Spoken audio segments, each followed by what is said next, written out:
ಶ್ರೀಕೃಷ್ಣ ಅವತಾರದ 6ನೆಯ ಭಾಗ. ನರಕಾಸುರ ಮತ್ತು ಮುರ. ವಿಷ್ಣುವಿನ ವರಹ ಅವತಾರದಲ್ಲಿ ಜನಿಸಿದ್ದ ಇನ್ನೊಬ್ಬ ಅಸುರ ನರಕಾಸುರ. ಈತ ಹಾಗೆಯೇ ಉಳಿದುಕೊಂಡಿದ್ದ. ಮುರ 5 ತಲೆಯ ಅಸುರ, ನರಕಾಸುರನ ಮಿತ್ರ. ನರಕಾಸುರನಿಗಾಗಿ ಪ್ರಘೋಷಿತ ಪುರುಷರವನ್ನು ನಿರ್ಮಿಸಿಕೊಟ್ಟಿದ್ದ. ಇದಕ್ಕೆ ಬೆಂಕಿಯ ಸುತ್ತುಗಳಿಂದ ವೃತ್ತವಾದ ಬಲವಾದ ಕೋಟೆಯಿತ್ತು. ಇಷ್ಟಲ್ಲದೆ ಕೋಟೆಯ ಸುತ್ತಲೂ ನೀರು ಗಾಳಿಗಳ ರಕ್ಷಣೆಯೂ ಇತ್ತು. ಇಂದ್ರನಿಗೆ ಈ ಕೋಟೆಯನ್ನು ಭೇದಿಸಲಾಗದೆ ಹಿಂತಿರುಗಿ ಹೋಗಿದ್ದ. ನರಕಾಸುರನನ್ನು ತಲುಪಬೇಕಾದರೆ ಮೊದಲು ಮುರ ಹಾಗೂ ಅವನ 7 ಜನ ಮಕ್ಕಳನ್ನು ಕೊಲ್ಲಬೇಕಾಗಿತ್ತು. ಇಂದ್ರ ತನ್ನ ಛತ್ರ ಚಾಮರವನ್ನು ಹಾಗೂ ಅತ್ಯಂತ ಪ್ರೀತಿಯ ಮರಕತನವನ್ನು ಕಳೆದುಕೊಂಡಿದ್ದ. ಎಲ್ಲಕ್ಕಿಂತ ನಾಚಿಕೆ ಎನಿಸುವಂತೆ ತನ್ನ ತಾಯಿ ಅದಿತಿಯ ಕಿವಿಯೋಲೆಗಳನ್ನು ಕಳೆದುಕೊಂಡಿದ್ದ. ನರಕಾಸುರನಿಂದ ಸೋಲು ಅನುಭವಿಸಿದ್ದ ಇಂದ್ರ ಎಂದಿನಂತೆ ಕೃಷ್ಣನ ಹತ್ತಿರ ಬಂದ. ಈ ಸಲದ ಯುದ್ಧಕ್ಕೆ ಕೃಷ್ಣನೊಡನೆ ಸತ್ಯಭಾಮೆ ತಾನು ಬರುವುದಾಗಿ ಹೇಳಿದ್ದಳು. ಕೃಷ್ಣ ಲಿಂಗ ಹಾಗೂ ವರ್ಣ ಭೇದವಿಲ್ಲದೆ ಎಲ್ಲರನ್ನೂ ಪ್ರೋತ್ಸಾಹಿಸುತ್ತಿದ್ದ. ಅಡುಗೆ ಮನೆಯಷ್ಟೇ ಸ್ತ್ರೀಯರ ಸ್ಥಾನವಲ್ಲವೆಂದು ಪ್ರತಿಪಾದಿಸಿದ್ದ. ತನ್ನ ರಥದಲ್ಲಿ ಮತ್ತೊಂದು ಆಸನವನ್ನು ಇರಿಸಿ ಸತ್ಯಭಾಮೆಯೊಂದಿಗೆ ನರಕಾಸುರನ ವಿರುದ್ಧ ಯುದ್ಧ ಮಾಡಲು ಹೊರಟ. ಮೊದಲು 3 ಮತ್ತು ಅವನ 7 ಮಕ್ಕಳು ಯುದ್ಧಕ್ಕೆ ಬಂದರು. ಕೃಷ್ಣ ಮುರನ ಒಂದೊಂದು ತಲೆಯನ್ನು ಕತ್ತರಿಸಿದನಲ್ಲದೆ ಅವನ 7 ಮಕ್ಕಳನ್ನು ಸಂಹರಿಸಿದ್ದ. ಆಗ ಸತ್ಯಭಾಮೆ ಕೃಷ್ಣನಿಗೆ ಮುರಾರಿ ಎಂದು ಕರೆದಳು. ನರಕಾಸುರ ತನ್ನ ಅರಮನೆಯಿಂದ ಯುದ್ಧ ಮುಂದುವರಿಸಲು ಹೊರಗೆ ಬಂದ. ಕೃಷ್ಣ ತನ್ನ ಪಂಚಜನ್ಯವನ್ನು ಊದಿ ನರಕಾಸುರನತ್ತ ಬಾಣಗಳ ಮಳೆಗೆರೆದ. ಕೃತಯುಗದಿಂದ ಜೀವಿಸಿಕೊಂಡು ಬಂದಿದ್ದ ನರಕಾಸುರ ಕೂಡ ಬಲು ಧೈರ್ಯಶಾಲಿಯೇ. ಅವನು ಕೃಷ್ಣನತ್ತ ಬಾಣಗಳ ಮಳೆಗೆರೆದ. ಅವನೊಂದೊಂದು ಬಾಣ ಕೃಷ್ಣನ ಕೈಯನ್ನು ಘಾತಗೊಳಿಸಿತ್ತು. ನರಕಾಸುರ ತನ್ನ ಶಕ್ತ್ಯಾಯುಧದಿಂದ ಗರುಡನನ್ನು ಕೂಡ ಗಾಯಗೊಳಿಸಿದ್ದ. ಆಗ ಸತ್ಯಭಾಮೆ ಕೃಷ್ಣನ ಸ್ಥಾನಕ್ಕೆ ಬಂದು ನರಕಾಸುರನ ಮೇಲೆ ಬಾಣಗಳ ಮಳೆ ಸುರಿಸಿದ್ದಳು. ನರಕಾಸುರ ತಡೆದುಕೊಳ್ಳದಾದಂಥ ಆ ವೇಳೆಗೆ ಗಾಯಗೊಂಡಿದ್ದ ಕೃಷ್ಣ ಚೇತರಿಸಿಕೊಂಡು ತನ್ನ ಚಕ್ರಯುದ್ಧದಿಂದ ನರಕಾಸುರನ ರುಂಡವನ್ನು ಕತ್ತರಿಸಿದ್ದ. ನಂತರ ನರಕಾಸುರನ ವಿನಂತಿಗೆ ಒಪ್ಪಿದ ಕೃಷ್ಣ ದೀಪಾವಳಿಯ ಹಬ್ಬದಂದು ಜನರೆಲ್ಲರೂ ನರಕಾಸುರನ ನೆನಪಿಗಾಗಿ ರಾತ್ರಿಯೆಲ್ಲ ದೀಪ ಹಚ್ಚಿ ಆ ದಿನವನ್ನು ನರಕ ಚತುರ್ದಶಿ ಎಂದು ಕರೆದು ಹಬ್ಬವಾಚರಿಸಲು ಎಂದು ಹೇಳಿದ್ದ. ನರಕಾಸುರನ ಮಗ ಭಗದತ್ತ ಕೃಷ್ಣ ಸತ್ಯಭಾಮೆಯರನ್ನು ತನ್ನ ಅರಮನೆಗೆ ಆಹ್ವಾನಿಸಿದ್ದ. ಇಂದ್ರನಿಂದ ತನ್ನ ತಂದೆ ಕಸಿದುಕೊಂಡಿದ್ದನ್ನೆಲ್ಲವನ್ನು ಕೃಷ್ಣನಿಗೆ ಹಿಂತಿರುಗಿಸಿದ್ದ. ಅದಕ್ಕೆ ಬದಲಾಗಿ ಕೃಷ್ಣ ಭಗದತ್ತನಿಗೆ ಅತ್ಯಂತ ಬಲಶಾಲಿಯಾದ ಸುಪ್ರತೀಕ ಎಂಬ ಆನೆಯನ್ನು ಉಡುಗೊರೆಯಾಗಿ ಕೊಟ್ಟ. ನರಕಾಸುರ ಜನರಿಂದ ದೇವತೆಗಳಿಂದ ಕಸಿದುಕೊಂಡಿದ್ದ ಅಪಹರಿಸಿದ್ದ ಸಾಕಷ್ಟು ಧನ ಸಂಪತ್ತು ಅಲ್ಲಿ ಗುಡ್ಡೆಯಾಗಿ ಬಿದ್ದಿತ್ತು. ಕೃಷ್ಣ ಅದನ್ನು ಪ್ರಜೆಗಳ ಹಿತಕ್ಕಾಗಿ ಉಪಯೋಗಿಸುವ ದೃಷ್ಟಿಯಿಂದ ದ್ವಾರಕೆಗೆ ಸಾಗಿಸಿದ್ದ. ಕೃಷ್ಣ 16,000 ಕನ್ಯೆಯರನ್ನು ಮದುವೆಯಾದ. ಮುಂದೆ ಎಲ್ಲರಿಗೂ ದೊಡ್ಡದೊಂದು ಆಶ್ಚರ್ಯಘಾತ ಕಾದಿತ್ತು. ದೇಶದ ವಿವಿಧ ಭಾಗಗಳಿಂದ ನರಕಾಸುರ ಅಪಹರಿಸಿ ತಂದಿದ್ದ 16,100 ಕನ್ಯೆಯರನ್ನು ಮಣಿಪರ್ವತದಲ್ಲಿ ಬಂದಿಗಳನ್ನಾಗಿ ಇಡಲಾಗಿತ್ತು. ಯುವ ಹಾಗೂ ಮದುವೆಯಾಗದ ಕನ್ಯೆಯರನ್ನು ಇಷ್ಟು ಬೃಹತ್ ಪ್ರಮಾಣದಲ್ಲಿ ಏಕೆ ಮತ್ತು ಹೇಗೆ ಬಂದಿಗಳನ್ನಾಗಿ ಮಾಡಿ ಇಡಲಾಗಿತ್ತೆಂಬುದನ್ನು ನರಕಾಸುರ ಸಾಯುವ ಮುನ್ನ ಬಾಯಿ ಬಿಡಲಿಲ್ಲ. ಇದೊಂದು ರಹಸ್ಯ ಪ್ರಶ್ನೆಯಾಗಿತ್ತು. ಇದೊಂದು ದೊಡ್ಡ ಇರಿಯುವ ಸಮಸ್ಯೆಯಾಗಿತ್ತು. ಮುಂದೆ ನಿಂತಿತ್ತು.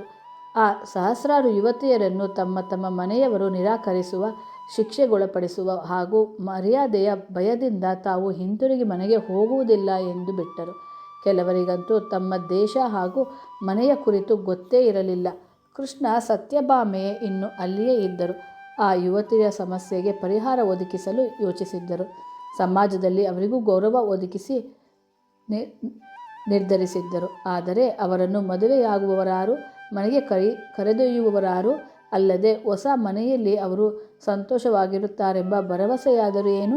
ನರಕಾಸುರ ಅವನ್ನೆಲ್ಲ ಏಕೆ ಕೂಡಿ ಇಟ್ಟಿದ್ದಾನೆಂಬುದು ರಹಸ್ಯವಾಗಿದ್ದರೂ ಅವನ ಉದ್ದೇಶ ಮಾತ್ರ ಕೆಟ್ಟದಾಗಿತ್ತು.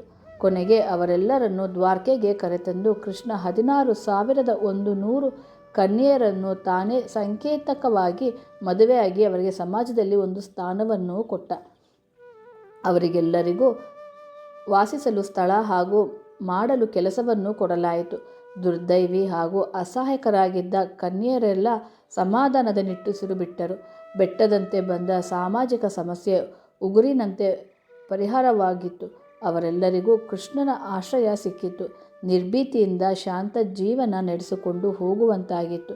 ಹೀಗೆ ಮಾಡುವುದು ಕೃಷ್ಣನಿಗೆ ಬಿಟ್ಟರೆ ಬೇರ್ಯಾರಿಗೂ ಸಾಧ್ಯ? ಇನ್ನುಳಿದವರು ಕುಂಸಿತವಾಗಿ ಟೀಕಿಸುವುದನ್ನು ಬಿಟ್ಟರೆ ಬೇರೇನೂ ಮಾಡಲಾರರು. ಕೃಷ್ಣ ಒಬ್ಬ ಕಪಟಿ ಎನ್ನುವುದು ಇಂತಹವರೇ. ಕೃಷ್ಣ ಮದವೇರಿ ಇರಿಯಲು ಬಂದ ಗೂಳಿಯನ್ನು ಅದರ ಕೊಂಬುಗಳಿಂದಲೇ ಮಣಿಸುತ್ತಿದ್ದ. ಸಹಸ್ರಾರು ಹೆಂಡತಿಯರ ಗಂಡ ಶ್ರೀಕೃಷ್ಣ. ಶ್ರೀಕೃಷ್ಣ 16,100 ಕನ್ಯೆಯರನ್ನು ಸಂಕೇತವಾಗಿ ಮದುವೆಯಾಗಿದ್ದ. ಒಂದು ಸಮಸ್ಯೆಯ ಪರಿಹಾರಕ್ಕಾಗಿ ಹಾಗೆಂದು ಈತ ಜೀವನದ ಸಂತೋಷ, ಸಾಹಸ ಮತ್ತು ಜೀವನದ ಅವಶ್ಯಕತೆಗಳನ್ನು ಮರೆಯಲಿಲ್ಲ.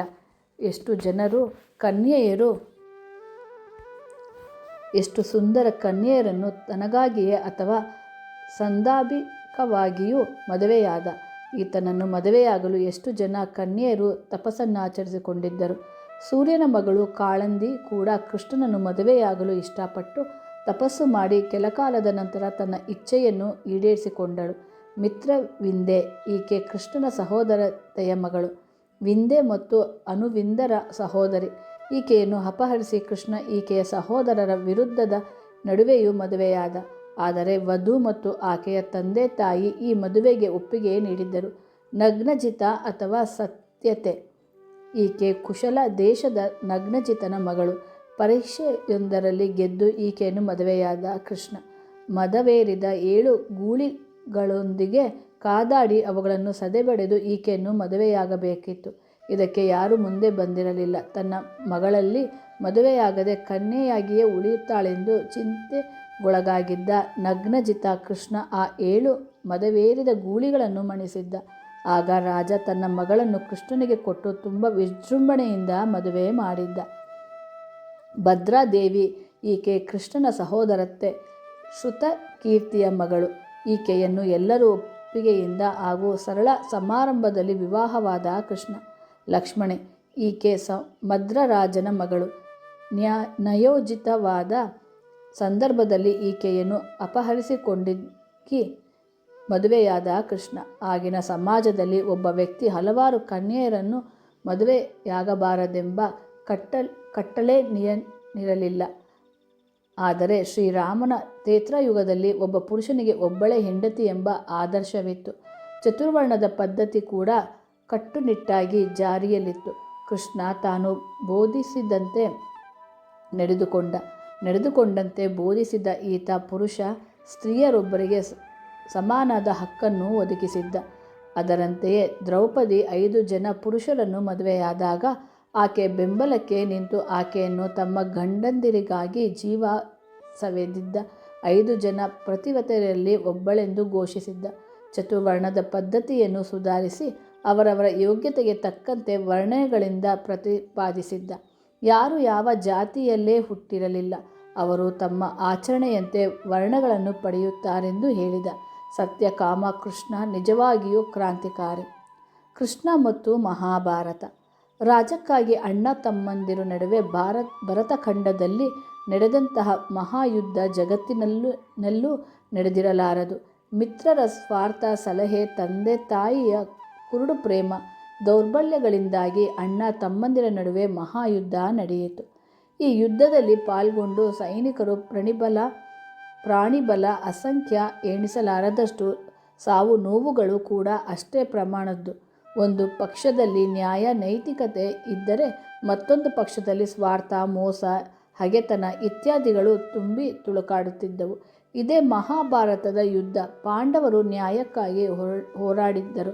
ಕೃಷ್ಣ ಇವರನ್ನು ಬೆಂಬಲಿಸಿದ್ದ. ಕೌರವರು ಅನ್ಯಾಯ ಹಾಗೂ ಅನೈತಿಕತೆಯ ಪರವಾಗಿದ್ದರು. ಕೃಷ್ಣ ಅವರನ್ನು ವಿರೋಧಿಸಿ ಅನ್ಯಾಯ ಅನೈತಿಕತೆಗಳಿಗೆ ಅತ್ಯಂತ ಹಾಡಿದ ಮಹಾಭಾರತ ಯುದ್ಧ ಮನುಕುಲಕ್ಕೊಂದು ಪಾಠವಿದ್ದಂತೆ. ಭಗವದ್ಗೀತೆಯ ಜನ್ಮಸ್ಥಳ ಮಹಾಭಾರತ. ಅದಕ್ಕೆಂತಲೇ ಚತುರ್ವೇದಗಳಿಗಿಂತಲೂ ಮಹಾತರವಾದುದು ಮಹಾಭಾರತ ಎನ್ನುತ್ತಾರೆ. ಮಾನವರ ಪ್ರತಿಯೊಂದು ಸಮಸ್ಯೆಗೂ ಇಲ್ಲಿ ಪರಿಹಾರವಿದೆ. ಇಲ್ಲಿ ಸಿಗದ ಪರಿಹಾರ ಇನ್ನೆಲ್ಲಿಯೂ ದೊರಕದು. ಇಂತಹ ಮಹಾಭಾರತದ ಸೂತ್ರಧಾರನೇ ಶ್ರೀಕೃಷ್ಣ. ದುರ್ಯೋಧನ ಸಂಹಾರದಿಂದ ಭಾರತಕ್ಕೆ ಐಕ್ಯತೆಯನ್ನು ಧರ್ಮರಾಯನ ಮೂಲಕ ತಂದುಕೊಟ್ಟಿದ್ದೇ ಕೃಷ್ಣ. ಚರಿತ್ರೆಯಲ್ಲಿ ಮಹಾಭಾರತ ಯುದ್ಧ ಒಂದು ದಾಯಾದಿ ಯುದ್ಧವೆಂದು ಪರಿಗಣಿಸಲ್ಪಟ್ಟು ಮರೆತು ಹೋಗಬೇಕಾಗಿತ್ತು. ಅದು ಆಗಲೇ ಆಗಲಿಲ್ಲ. ಅದಕ್ಕೆ ಕಾರಣ ಶ್ರೀಕೃಷ್ಣ. ಆ ಯುದ್ಧ ಮಹಾಭಾರತ ಯುದ್ಧವೆಂದು ಕರೆಯಲ್ಪಟ್ಟುತ್ತಿರಲಿಲ್ಲ. ಪಾಂಡವ ಕೌರವರ ಯುದ್ಧವೆಂದು, ದೊಡ್ಡ ದಾಯಾದಿ ಯುದ್ಧವೆಂದು ಕರೆಯಲ್ಪಡುತ್ತಿತ್ತು. ಅಂತಹ ಉನ್ನತ ಸ್ಥಾನ ಈ ಮಹಾಭಾರತ ಯುದ್ಧಕ್ಕೆ ಸಿಕ್ಕಿದ್ದು ಶ್ರೀಕೃಷ್ಣನಿಂದಲೇ. ಮಹಾಭಾರತದ ಯುದ್ಧ ಕಾಲ ಶ್ರೀಕೃಷ್ಣನಿಗೆ, ಭಾರತಕ್ಕೆ ಮತ್ತು ಜಗತ್ತಿನ ಎಲ್ಲ ಭೌತಿಕ ಜೀವಿಗಳಿಗೆ ಇತ್ಯರ್ಥ ಕಾಲ. ಶ್ರೀಕೃಷ್ಣ ವ್ರತವನ್ನು ಅರ್ಥ ಮಾಡಿಕೊಳ್ಳಬೇಕೆಂದರೆ ಆಗಿನ ಭಾರತದ ರಾಜಕೀಯ ಸ್ಥಿತಿಯನ್ನು ಮೊದಲು ತಿಳಿದುಕೊಳ್ಳಬೇಕು. ಭಾರತದಲ್ಲಾದ ಅನೇಕ ಸ್ವಾತಂತ್ರ್ಯ ರಾಜ್ಯಗಳಿದ್ದವು. ಭಾರತಕ್ಕೊಂದು ಸಮಗ್ರ ಐಕ್ಯತೆ ಇರಲಿಲ್ಲ. ಸುಲಭ ಸಾಧ್ಯವಿದ್ದರೂ ಸಹ ಅದೇಕೋ ಶ್ರೀಕೃಷ್ಣ ಸಮಸ್ತ ರಾಜ್ಯಗಳನ್ನು ತಾನೇ ಒಂದುಗೂಡಿಸಿ ಸಾರ್ವಭೌಮನಾಗುವುದನ್ನು ಇಷ್ಟಪಡಲಿಲ್ಲ. ಆತನಿಗೆ ರಾಜಕೀಯ ಆಕಾಂಕ್ಷೆಗಳಿರಲಿಲ್ಲ. ಆತನ ದೃಷ್ಟಿಯಲ್ಲಿ, ಅಳತೆಯಲ್ಲಿ ಕೇವಲ ಧರ್ಮರಾಯ ಆ ಸ್ಥಾನಕ್ಕೆ ಸೂಕ್ತ. ಹಾಗೆಂದು ತನ್ನ ಸಾಮರ್ಥ್ಯದಿಂದಲೇ ಎಲ್ಲ ರಾಜ್ಯಗಳನ್ನು ಒಟ್ಟುಗೂಡಿಸಿ ಪಾಂಡವರಿಗೊಪ್ಪಿಸಿದ್ದರೆ ಅದು ಪಾಂಡವರ ಅಭಿಮಾನಕ್ಕೆ ಕುಂದುಂಟು ಮಾಡಿದ್ದಂತೆ. ಅವರು ಅದನ್ನು ಒಪ್ಪಿಕೊಳ್ಳುತ್ತಿರಲಿಲ್ಲ. ಹೀಗೆಲ್ಲ ಯೋಚಿಸಿದ ಶ್ರೀಕೃಷ್ಣ ತಾನು ಬಾಹ್ಯವಾಗಿ ಯುದ್ಧದಲ್ಲಿ ಭಾಗವಹಿಸಿದ್ದ. ಕಮಲ ಮೇಲಿನ ನೀರಿನ ಹನಿಯಂತೆ ಯುದ್ಧ ರಂಗದಲ್ಲಿಟ್ಟುಕೊಂಡು ಸೂತ್ರಧಾರನಾದ ಪಾಂಡವರಿಗೆ ಧರ್ಮಕ್ಕೆ, ಭಕ್ತಿ ಮಾರ್ಗಕ್ಕೆ ಜಯವಾಗುವಂತೆ ಮಾಡಿದ್ದ ಶಾಂತಿದೂತ ಶ್ರೀಕೃಷ್ಣ. ಯಾರೇ ಕಷ್ಟದಲ್ಲಿದ್ದರೂ ಅವರಿಗೆ ಕೃಷ್ಣ ಸಹಾಯ ಮಾಡುವುದನ್ನು ನಾವು ಕಾಣುತ್ತೇವೆ. ಈತ ಶಾಂತಿದೂತ ಕೂಡ. ಪಾಂಡವರ ಪರವಾಗಿ 5 ಗ್ರಾಮಗಳನ್ನು ಕೇಳಲು ಕೃಷ್ಣ ದುರ್ಯೋಧನನ ಅರಮನೆಗೆ ಶಾಂತಿದೂತನಾಗಿ ಬರುತ್ತಾನೆ. ಆಗ ಈತ ನೀಡುವ ಉಪದೇಶ ಈ ಕಾಲಕ್ಕೂ ಅನ್ವಯಿಸುತ್ತದೆ. ಪಾಂಡವರು ತಮ್ಮ ವನವಾಸವನ್ನು ಮುಗಿಸಿಕೊಂಡು ಬಂದು ನಂತರ ತಮ್ಮ ರಾಜ್ಯವನ್ನು ಹಿಂತಿರುಗಿಸೆಂದು ದುರ್ಯೋಧನಿಗೆ ಕೇಳುತ್ತಾರೆ. ದುರ್ಯೋಧನ ಕೊಡಲು ಒಪ್ಪುವುದಿಲ್ಲ. ಆಗ ಮಹಾಭಾರತ ಯುದ್ಧ ನಡೆಯುತ್ತದೆ. ಕೊನೆಗೆ ಇನ್ನೊಮ್ಮೆ ಎನ್ನುವಂತೆ ಕೃಷ್ಣ ಪಾಂಡವರ ಹಕ್ಕನ್ನು ಕೇಳಲು ಕೌರವರ ಹತ್ತಿರ ಹೋಗುವುದನ್ನು ದ್ರೌಪದಿ ಹಾಗೂ ಸಹದೇವ ವಿರೋಧಿಸುತ್ತಾರೆ. ಏಕೆಂದರೆ ದ್ರೌಪದಿ ಕೌರವರಿಂದ ವಸ್ತ್ರಾಪಹರಣಗೊಂಡಿದ್ದುದನ್ನು, ತನಗಾದ ಅವಮಾನವನ್ನು ಮರೆಯುತ್ತಿಲ್ಲ. ದ್ರೌಪದಿಯ ಈ ಪ್ರಸಂಗ ಭಾರತದ ಮನಭಂಗ, ಇಡೀ ಜಗತ್ತಿನಲ್ಲಿ ಭಾರತೀಯರು ತಲೆ ತಗ್ಗಿಸುವಂತೆ ಮಾಡಿ ಅಪಕೀರ್ತಿ ಕೌರವರಿಗೆ ಸೇರುತ್ತದೆ. ದುರ್ಯೋಧನನನ್ನು ಪರೋಕ್ಷವಾಗಿ ಬೆಂಬಲಿಸಿ ಭೀಷ್ಮಾದಿಗಳಿಗೂ ಸಲ್ಲುತ್ತದೆ. ದ್ರೌಪದಿಯ ಸಂಪೂರ್ಣ ಮಾನಹರಣವನ್ನು ತಪ್ಪಿಸಿದ ಒಬ್ಬನೇ ಒಬ್ಬ ಮಹಾನುಭಾವ ಶ್ರೀಕೃಷ್ಣ. ಸ್ತ್ರೀಗೆ ಒದಗಬಹುದಾದಂತಹ, ಆಕೆಯ ಪತ್ನಿಯನ್ನೊಳಗೊಂಡು ಯಾರೂ ಸಹಾಯ ಮಾಡಲಾಗದಂತಹ ಅತ್ಯಂತ ನಿಸ್ಸಹಾಯಕ ಸ್ಥಿತಿಯಲ್ಲಿ ದ್ರೌಪದಿ ಪ್ರಾರ್ಥಿಸಿದ್ದು ಶ್ರೀಕೃಷ್ಣನನ್ನೇ. ಶ್ರೀಕೃಷ್ಣನ ಪವಾಡ ಆತನನ್ನು ದೈವ ತತ್ವಕ್ಕೇರಿಸಿತು. ದ್ರೌಪದಿಯ ಸೀರೆ ಬೆಳೆಯತೊಡಗಿದ್ದಂತೆ ಅಲ್ಲಿದ್ದ ಜನರು ಕಣ್ಣುಗಳು ಶ್ರೀಕೃಷ್ಣನ ಸಂಮೋಹನ ಶಕ್ತಿಯಿಂದ ದ್ರೌಪದಿಯ ಸುತ್ತ ಉಂಟಾದ ಪ್ರಕಾಶವನ್ನು ನೋಡಲಾಗದೆ ಮುಚ್ಚಿಕೊಂಡವು. ಅದೇ ಸಮಯಕ್ಕೆ ವಿಷಯವನ್ನು ತಿಳಿದುಕೊಂಡು ಗಾಂಧಾರಿಯೂ ಸಹ ಅಲ್ಲಿಗೆ ಓಡಿ ಬಂದಳು. ತನ್ನ ಮಗ ದುಶ್ಯಾಸನನ ದುಷ್ಕೃತ್ಯವನ್ನು, ತನ್ನ ಕೈಯಾರೆ ತಾನೇ ಕಟ್ಟಿಕೊಂಡಿದ್ದ ಕಣ್ಪಟ್ಟಿಯನ್ನು ಪ್ರವರಧಾಮರಿಗೆ ಬಿಚ್ಚಿ ನೋಡಿದ್ದಳು. ಆ ಸಮಯದಲ್ಲಿ ಕೋಪಗೊಂಡಿದ್ದ ದ್ರೌಪದಿ ಕೌರವರಿಗೆ ಶಾಪ ಕೊಡುವುದರಲ್ಲಿದ್ದಳು. ಗಾಂಧಾರಿ ತನ್ನ ಮಕ್ಕಳ ಪರವಾಗಿ ವರಸೆಯಲ್ಲಿಯೇ ತನ್ನ ಸೊಸೆಯಾದ ದ್ರೌಪದಿಯನ್ನು ಬೇಡಿಕೊಂಡು ಅವಳನ್ನು ಶಾಂತಳನ್ನಾಗಿ ಮಾಡಿದ್ದಳು. ಇದನ್ನು ಜ್ಞಾಪಿಸಿದ ದ್ರೌಪದಿ ಮತ್ತು ಸಹದೇವ ಕೃಷ್ಣ ಶಾಂತ ದೂತನಾಗಿ ಹೋಗುವುದನ್ನು ವಿರೋಧಿಸುತ್ತಾರೆ. ಶ್ರೀಕೃಷ್ಣ ಅವರನ್ನು ಸಮಾಧಾನಪಡಿಸುತ್ತಾ, ಭೀಮ ಈ ಅವಮಾನದ ಸೇಡನ್ನು ಯುದ್ಧ ನಡೆಯದೇ ಇರಲಿ ತೀರಿಸುತ್ತೇನೆ ಎಂದು ಅವರನ್ನು ಸಮಾಧಾನಪಡಿಸುತ್ತಾನೆ. ಕೃಷ್ಣ ತನ್ನಿಂದ ಸಾಧ್ಯವಿದ್ದಷ್ಟು ರಕ್ತಪಾತವನ್ನು ತಡೆಯಲು ಯತ್ನಿಸುತ್ತಾನೆ. ಆದರೆ ಕೌರವರ ಹಠದಿಂದ ಕುರುಕ್ಷೇತ್ರ ಯುದ್ಧ ನಡೆಯುತ್ತದೆ. ಕೃಷ್ಣನ ಐತಿಹಾಸಿಕ ಉಪದೇಶ. ದುರ್ಯೋಧನ ಆಹ್ವಾನವನ್ನು ತಿರಸ್ಕರಿಸಿ ವಿದುರನ ಮನೆಯಲ್ಲಿ ಉಳಿದುಕೊಂಡು ಕೃಷ್ಣ ಮರುದಿನ ಕೌರವ ಸಭೆಗೆ ಆಗಮಿಸಿ ಧೃತರಾಷ್ಟ್ರನಿಗೆ ನಿಷ್ಪಕ್ಷಪಾತವಾಗಿ ನಿರ್ಧರಿಸಬೇಕೆಂದು ಹೇಳುತ್ತಾನೆ. ಕೃಷ್ಣ ಕಾರಣ ಕೊಡುವುದು, ತರ್ಕ ಮಾಡುವುದು ಇವೆಲ್ಲವೂ ನೇರ, ಸರಳ ಹಾಗೂ ವಿಶ್ವಾಸಾರ್ಹ. ಈತ ಉಪದೇಶ ನೀಡುವಾಗ ಯಾರನ್ನೂ ಕಟು ಶಬ್ದಗಳಿಂದ ನಿಂದಿಸಿ ನೋಯಿಸುವುದಿಲ್ಲ. ಕುರುವಂಶದ ಹಿರಿಯರಾದ ಭೀಷ್ಮ, ದ್ರೋಣ, ಧೃತರಾಷ್ಟ್ರ, ಕೃಪಾಚಾರ್ಯ ಮತ್ತು ಗಾಂಧಾರಿ ಮುಂತಾದವರಿಗೆ ಸತ್ಯ ನ್ಯಾಯದ ಕುರಿತು ವಿವರಿಸುತ್ತಾನೆ. ಶಾಂತಿ ಪಾಲನೆಗಾಗಿ ಕರೆ ನೀಡುತ್ತಾನೆ. ಎರಡು ಪಕ್ಷದಿಂದ ತನಗೇನೂ ಲಾಭವಿಲ್ಲ ಹಾಗೂ ತನ್ನದೇನೂ ಸ್ವಾರ್ಥವಿಲ್ಲವೆಂಬುದನ್ನು ಅವರಿಗೆ ಸ್ಪಷ್ಟಪಡಿಸುತ್ತಾನೆ. ಉದ್ದಾಟತನದಿಂದ ವರ್ತಿಸಿದ್ದ ದುರ್ಯೋಧನನ ರಾಜನ ಆಸ್ಥಾನದಲ್ಲಿಯೇ ನಾಚಿಕೆಯಿಂದ ತಲೆ ತಗ್ಗಿಸುವಂತೆ ಮಾಡುತ್ತಾನೆ. ಪಾಂಡವರ ಹುಟ್ಟಿನ ಬಗ್ಗೆ ಲಘುವಾಗಿ ಮಾತನಾಡಿದ್ದ ದುರ್ಯೋಧನಿಗೆ ಅವನ ತಂದೆ ಧೃತರಾಷ್ಟ್ರನಿಂದ ಹಿಡಿದು ಪರಶುರರು ಮತ್ತು ಸತ್ಯವತಿಯರನ್ನು ಸೇರಿಸಿಕೊಂಡು ಅವನ ಪೂರ್ವಿಕರ ಬಗ್ಗೆ ಹೇಳಿ ಅವನನ್ನು ಮುದಲಿಸಿ ತಾನು ಪ್ರಜಾಭಿಪ್ರಾಯಕ್ಕೆ ಮುನ್ನಣೆ ಕೊಡುವವನು ಎಂದು ಖಂಡಿಸುತ್ತಾನೆ. ಮಕ್ಕಳಿಲ್ಲದ ತಂದೆ ತಾಯಿಗಳು ವಿವಿಧ ವಿಧಾನಗಳನ್ನು ಅನುಸರಿಸುವುದರಲ್ಲಿ ತಪ್ಪೇನೂ ಇಲ್ಲ. ದುರ್ಯೋಧನನ ತಾಯಿ ಗಾಂಧಾರಿಯೇ ಅತಿ ಮುಂದುವರೆದು ವೈಜ್ಞಾನಿಕ ವಿಧಾನದಿಂದ ಒಂದು ಭ್ರೂಣದಿಂದ 100 ಮಕ್ಕಳನ್ನು ಪಡೆದಿದ್ದು ಎಲ್ಲರಿಗೂ ತಿಳಿದ ವಿಷಯವೇ. ದುರ್ಯೋಧನ ತೆಪ್ಪಗುತ್ತಾನೆ. ಚಿಕ್ಕ ಹುಡುಗನಾಗಿದ್ದನಿಂದಲೂ ದುರ್ಯೋಧನ ಪಾಂಡವರನ್ನು ಹಿಂಸಿಸುತ್ತಲೇ ಬಂದ. ಆದಾಗ್ಯೂ ದೊರೆ ಧೃತರಾಷ್ಟ್ರ ಮತ್ತು ಭೀಷ್ಮ, ದ್ರೋಣಾದಿ ಇತರರನ್ನು ಅವನನ್ನು ನಿಯಂತ್ರಿಸಲಿಲ್ಲ, ತಿದ್ದಲಿಲ್ಲ, ಬಹಿಷ್ಕರಿಸಲಿಲ್ಲ. ನ್ಯಾಯ ಧರ್ಮದ ಪ್ರಕಾರ ತಂದೆ ತಾಯಿಗಳಾದರೂ ತಮ್ಮ ಮಗ ದ್ರೋಹಿಯಾದರೆ ಅವನನ್ನು ತ್ಯಜಿಸಬೇಕು. ಗುರುವೇ ಆದರೂ ತನ್ನ ಶಿಷ್ಯ ತನ್ನ ಜ್ಞಾನವನ್ನು ದುಷ್ಫಲಗಳಾಗಿ ಉಪಯೋಗಿಸಿದ್ದರೆ ಅವನನ್ನು ಶಿಕ್ಷಿಸಬೇಕು. ನೌಕರರೇ ಆಗಲಿ ತಮ್ಮ ಮಾಲೀಕ ದುರ್ಮಾರ್ಗಗಳನ್ನು ಅನುಸರಿಸಿದ್ದರೆ ಅವನನ್ನು ದೂರ ಮಾಡಬೇಕು. ಸ್ನೇಹಿತರಾಗಲಿ ತಮ್ಮ ಸ್ನೇಹಿತ ಸಾರ್ವಜನಿಕ ಶತ್ರುವಾದರೆ ಅವನನ್ನು ಬಹಿಷ್ಕರಿಸಬೇಕು. ನ್ಯಾಯಶಾಸ್ತ್ರ ಅಪರಾಧಿಯನ್ನು ಮಾತ್ರವಲ್ಲ, ಅಪರಾಧಕ್ಕೆ ಸಹಾಯಕರಾದವನನ್ನು ದಂಡಿಸುತ್ತದೆ. ಆದುದರಿಂದಲೇ ಉನ್ನತ ಸ್ಥಾನಗಳಿದ್ದು ದುರ್ಯೋಧನನನ್ನು ಸಾರಿದಾರಿಗೆ ತರದ ಅದಕ್ಕೆ ನಾನಾ ನೆನಪುಗಳು ಮುಂದೂಡಿದ್ದು ಧೃತರಾಷ್ಟ್ರ, ಭೀಷ್ಮ, ದ್ರೋಣ, ಕೃಪಾಚಾರ್ಯ ಮುಂತಾದ ಮೋಹನ ವ್ಯಕ್ತಿಗಳು ಅನ್ಯಾಯದ ಪರವಾಗಿ ಪಾಂಡವರ ವಿರುದ್ಧವಾಗಿ, ಸತ್ಯಕಾಮ ಕೃಷ್ಣನ ವಿರುದ್ಧವಾಗಿ ಹೋರಾಡಿ ತಮಗಿದ್ದ ಸುಕೀರ್ತಿಯನ್ನು ಕಳೆದುಕೊಂಡರು. ಇಂದಿನ ಮಾತುಗಳಲ್ಲಿ ಹೇಳಬೇಕೆಂದರೆ ಅವು ರಾಜಕೀಯ ನೆನಪುಗಳು.